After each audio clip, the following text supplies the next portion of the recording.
Hi, Vice Principal Smith. This is Casey Evergreen. I teach 4th grade here. How are you today? Oh, just fine, Casey. And please, you can call me Daisy. I like to have more of an informal rapport with my teachers. Oh, great, thanks. I appreciate that. My last school was a very strict environment. Well, here at Bridgestone Academy, we believe in fostering a spirit of independence in our students. You can't punish a child for showing their individuality. Making children ashamed just causes instability later in life. Of course, yeah, I totally agree. That's how I try to teach my class. I want an open, caring environment.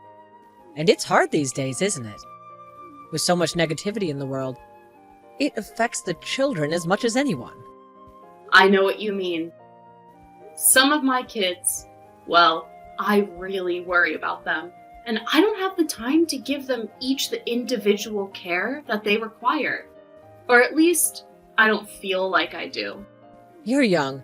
I was a young teacher once. You're always second-guessing yourself, wondering if you're screwing everything up. I white-knuckled my way through the first 3 years, believe me. But you'll settle in. Believe me. And if there's anything we could do to help you, please don't hesitate to ask. Yeah, it's just that some of these kids, I don't know if it was because of the pandemic or what, but they're just mean. Mean? Really? How so? Like bullying? Acting out? Yeah, there's definitely been some of that lately. All of that. Well, who are these students? Is it a particular group of them? Well, by some of these kids, I just mean one. Billy Arnold. Oh God, no, not Billy again. Oh, he's been a problem before? You mean to teachers before me? Many, many times. And many teachers. All of them, I would say. All of them? 3rd, 2nd, 1st, kindergarten. I didn't know him in preschool, but I can't imagine him being any better behaved there. Wow, I had no idea. I thought it was just me or something. No, it's not just you, believe me. So what's the little terror doing this time? Releasing ants into the classroom? Throwing firecrackers down to the toilet? No, nothing that bad. Nothing that bad yet. I assure you it's only a matter of time. Lord have mercy on his high school teachers. Well, he seems to be bullying the girls a lot more recently. That and a boy with a stutter. Louis Sterling. Yes, that's him. Oh, geez. And he's such a sweet kid, too. Damn it, Billy. I'm kind of at the end of my rope with him. He simply does not listen to a word I say. What else can we do? I mean, it's time to talk to the parents. I'm not sure that's a good idea, Casey. Why not? What do you mean? Well, maybe you aren't aware of who Billy's parents are. No, I guess I'm not. Who are they? Well, his father, Devin, owns half a dozen car dealerships and a fast food franchise. Did you say Devin? And Bella is old money. Her great-great-grandfather invented a better pencil sharpener or something. Oh, well, must be nice. It is nice. They have an underground saltwater pool and a beach house in the Keys. That's all very impressive. But what does this have to do with solving the problem of their little monster of a son? Well, the thing is, I realize how unprofessional and detrimental to our students. What I'm saying about this is... But Yes, Daisy, I do not like the sound of where this is going. I don't want you to do anything about Billy. What? Why not? What am I supposed to do? You're just gonna have to grin and bear it. But what about the other kids? I'm just supposed to let them be mocked and humiliated by him? Take him aside, correct him, minor things. But we can't become too involved in disciplining little Billy. But why not? I'm his teacher. You're his vice principal. It's the parents, you see. Their money. They are by far our largest benefactors and have been over the years. Oh, great. That's just great. I guess money talks, huh? Maybe that should be something we should teach. Well, perhaps it should. And believe me, I wish it weren't so. But I've seen what can happen when the Arnolds are offended by a teacher's actions. Something happens? Like what? What happens? Our percentage of funding is cut by double digits for the fiscal year. That gym, it took forever to build. That was because Bella disagreed with how Billy's second-grade teacher handled him. So, they're basically holding us hostage, right? Discipline our spoiled, rotten child, and we'll discipline you right back? Essentially, yes. That does seem to be their pattern. Well, that's wonderful. What am I supposed to do about those girls and Louie? Poor little Louis, I don't know. I don't know how much longer any of us can take. I mean, he's bullying me, too. He is bullying his teacher? How so? Last week, he told the entire class that I was pregnant. And when I told him I wasn't, he said I must just be getting fat then. He did not. I regret saying it. Look, just do what you can for the time being. I'll see what I can do from my end, okay? Okay, if you say so. I was never prepared for something like this, Daisy. No one can be prepared for Billy Arnold. Hello, Casey. How are you? How are things with little Billy? Hi, Daisy. Same old. Yesterday, he tried to flush my phone down the toilet. Thankfully, I caught him just in time. Oh, dear. And the day before, he threw another student's entire lunch out the window. Oh, my. And today, he walked over to the fish tank in the middle of my lesson, yanked out Mr. Smuckers, and swallowed him. Mr. Smuckers? The class goldfish. Oh my god, I think I'm going to be sick. Yeah, try being there. 3 kids puked, 6 kids cried, 10 laughed, and a few even egged him on. What is going on in this school? I don't know, Daisy. You tell me. But certainly nothing is going to change until we get to the source of it. The source? Until we sit down with Bella and... Debbie? Devin. Devin, right. They ought to make that child psychology class mandatory for education majors. That's really half of the job. It's a whole other world here than at home. They're protected. They're here. It must seem like the Wild West for some of them. It's all kind of like one big thought experiment, isn't it? Public education, I mean. And the students are like little mice being experimented on? Yeah, maybe something like that. They can be like little rodents. They certainly carry diseases like them. I'm finally used to it. Oh, good. Your body's finally becoming immune to the vicious little kitty germs. No, I'm just used to being sick all of the time. They're like little petri dishes, aren't they? I keep a pharmacy in my locker. Anything you ever need, just let me know. I'll keep that in mind. So, Casey, all of this with Billy, did you ever try taking him aside or anything that we talked about? Well, yes, as a matter of fact. Why? Did you happen to remember what you said to him? I just told him that I expected more from him. And is there a problem? Well, he apparently didn't know what that meant. Oh, okay. Well, not surprised. He was looking at me with that blank face he has when he's trying to pay attention. Well, he went home and asked his mother, and she was quite upset by, how should I say, the inclination. What inclination? The inclination that I expected him not to murder the class pet in front of everyone? I suppose the inclination that he was, lacking in some way. It was insulting to her. Well, you're damn right he's lacking. That's the whole point. Nevertheless, Casey, Bella would like to speak with you. Good. Great. Send them in right now. I've got time. Her and Dr. Devin. She says she only wants to text. She would feel more comfortable that way for right now, she says. You know, this is highly unusual. Highly freaking unusual, man. Ma'am. I mean, even in that crazy old school of mine, I never had anything like this. Okay, well, let me explain. Okay, explain away, please.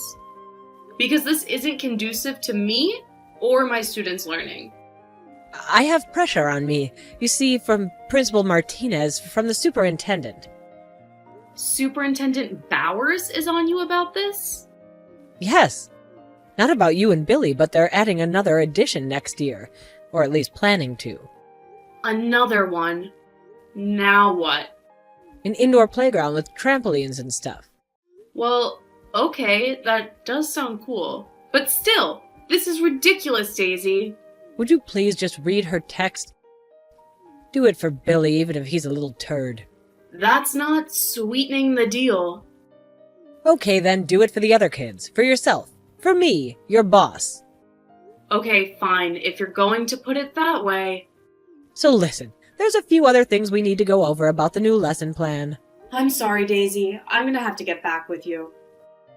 I'm on this juice cleanse, and I honestly have been having some stomach issues. Okay, then I'll let you get back to that. Remember, indoor playground. I don't feel right about just letting parents push me and my class around. It's Bridgestone Academy, dear. Get used to it. Hello, is this Casey, my son's teacher with a problem? Oh, I'm not so sure about problem, but yes it is. This is Miss Arnold? Please call me Bella. I'm glad I had the right number. Seems like a funny area code. Where is that? Oh, upstate. I went to college there. Private? No, a state school. A really great one, actually. I see, I'm sure it was. And how did you end up teaching at Bridgestone? Usually they don't accept people so young and female. Did you have to sleep with that principal guy or something? What? No, ew. That's not how things work here. I was just kidding. That's a strange thing to joke about. Oh, come on, Billy was right about you. Billy, the 4th grader, was right about me? How so? That you got no sense of humor. You don't know how to have any fun. Just because my idea of having fun isn't the same as a 10-year-old, doesn't mean I don't know how to have it. Now, is this any way to talk to a parent of one of your students when so well off and potentially generous? Or not so generous? You're right, Bella. I apologize. No, what I wanted to talk to you about was the incident with our son the other day. I was just trying to encourage him to be better. That is all. And be better than what? He can't get any better. No one is better than him. No one. Certainly not you. I don't think I'm better than any of my students, or their parents for that matter. I'm sure that would be a stretch. Okay, I apologize, Miss Bella. I'll just let your boy run amok in my classroom, overturning desks and swallowing goldfish. Would that be okay with you?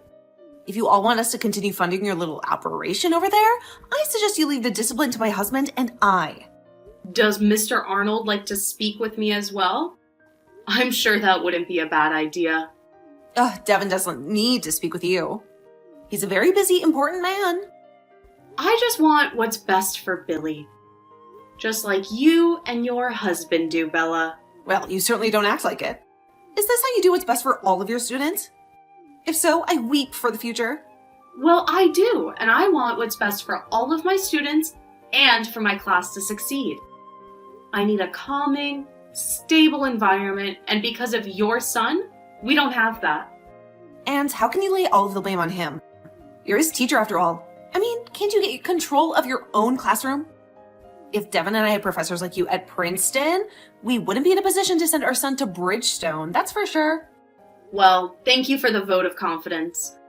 But I'm not a college professor. I'm trying to teach children. And children are sensitive. And your son is bullying and emotionally traumatizing them. And me. Aw, poor you. Being bullied by a 4th grader. What exactly did he say, and what did he do to deserve it? He said I looked pregnant in front of the entire class. Oh, well, aren't you? What? No, I'm a lesbian. Oh, well, I'm sure when I saw you at the book fair, you looked a little Round? Oh my god, yes, so I put on a few during the pandemic. But I'm losing it, and that's not any of your business. I'm on a juice cleanse. A juice cleanse? Oh dear, no. No, you don't want to do that. If you really want to shed the weight fast, go on the Bella in college diet. The Bella in college diet? Is that doctor sanctioned? Oh, I'm not sure about that. It's 1 part apples, 1 part cigarettes, 1 part black coffee. You'll be a 0 in a few weeks, I promise.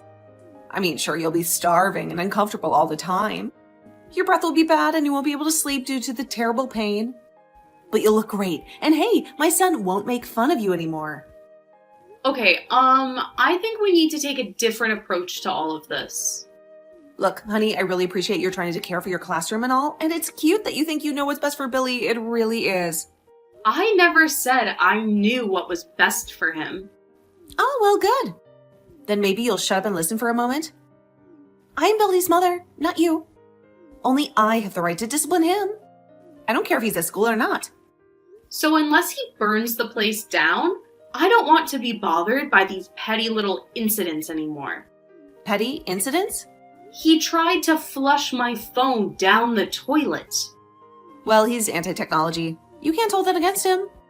I mean, all you hear these days is kids are addicted to their phones, so what does my son do? He tries to break free from the chains of technology. And you want to punish him for it? Well then, why doesn't he flush his own phone down his own toilet? You can't predict when such a righteous act will be inspired. And the goldfish? Was that an inspired act of righteousness? Well, in some cultures, yes. The ceremonial swallowing of the glass goldfish is a societal rite. My son was simply paying homage to world culture. He should be rewarded, not punished. In this day and age of division and hate, my son was trying to present a cultural ceremony to his fellow students. And now he's being persecuted for it? I can assure you, I am not trying to persecute Billy. I just want all of this to stop. Try to discipline my son one more time, girlfriend, and you'll be finished. You understand? Excuse me? I'll be finished? And how are you going to finish me? We can get you fired in a heartbeat if we want to. So stay out of it. All right, the point is taken. Jeez. Just be smart until this school year is over. And I won't tell Principal Mathis about any of this. They'll get their stupid funding. I feel like I'm dealing with the suburban mafia here or something. Yeah, you should think of it like that. Actually, that's pretty good. I like that I'm going to have to tell Devin that one. So, how am I supposed to relate to him, though? What do you mean relate? Why would you need to relate to him? Well, like say, if something happens, something non-discipline related, and I need to take him aside to tell him something, what if he takes it wrong, misconstrues it, and you get the impression I was somehow disciplining him again when I wasn't? Well, I suppose you should always have a witness then now, shouldn't you? Okay, fine, Bella. Thank you very much. But I need to go use the restroom. It's the juice cleanse. I'm telling you, doll. Apples, cigarettes, and black coffee. Well, I'll be sure to stop by the Quick Mart on my way home for dinner then. Hello, Casey. How are things going this week? Oh, fine, Daisy. What about you? Oh, well, you know, holding down the fort. A lot of stuff going on with the break coming and all. Sure, of course. I've been pretty swamped myself, but we're getting through it.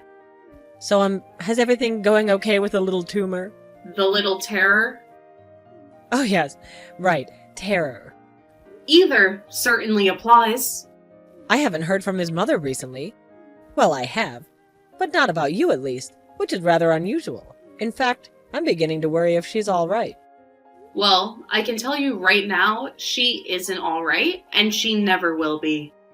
Well, you do have a point, but his behavior has improved since your last talk with Bella? Well, I'm not certain it was our talk that did it. Yes, the principal did mention something about the incident while he was sitting in your classroom observing last week. Yeah, I think that's possibly what helped change his behavior a little. Maybe humbled him? Can you tell me what happened? Well, I too know how unprofessional this sounds. Yes? It's almost like maybe we can trade our unprofessional moments, call it a draw and move on. Go ahead. It was a surprise observation. Like you said, I was giving my lesson and I'd sat my troublemakers up front that day. And Principal Martinez was sitting in the back? Yep, with his little notepad and pencil. Well, you know I was on the juice cleanse, right? You're off to it now. I was going to tell you that you do look good. Oh, well, thank you. And yes, I am. And that day, for lunch, I had my first real solid food in a week. What did you have? A nice big tuna fish sandwich. Oh dear. So, about half an hour later is when my lesson is being observed, and I feel a sudden shift in my belly. A shift? A grumble. A big grumble. Oh no. And no one heard it, but you know who. Billy Arnold. Look down, and there he is, closest to me, black beady eyes and Cheshire grin. Just like his mother. And then, ever so silently, I let it out. Oh! And by stank, I mean stunk. So what did he do? I beat him to it. I asked him if Billy had an accident and that if he did, it was nothing to be ashamed of, and he can go to the bathroom and clean himself up. You didn't! The entire class started applauding. Even Principal Mathis cracked a grin. What did Billy do? Humbly walked out of the classroom with his head down. I don't know, Casey. I feel bad, but it was a kill or be killed at that moment. And Bella did say I needed a witness. Well, what did we learn, if anything? We learned that the best way to combat a bully is a juice cleanse. Billy never told his parents about Casey blaming him for her mid-lesson fart, thinking it would be a stretch for them to even believe. They wondered why he seemed so much better behaved at school and at home, and why his love of flatulence seemed to suddenly dissipate overnight. After Casey finished the year out at Bridgestone, she resigned her position and took a job at a local inner-city school, where she won Teacher of the Year her first 3 years in a row. No goldfish were harmed during the making of this story.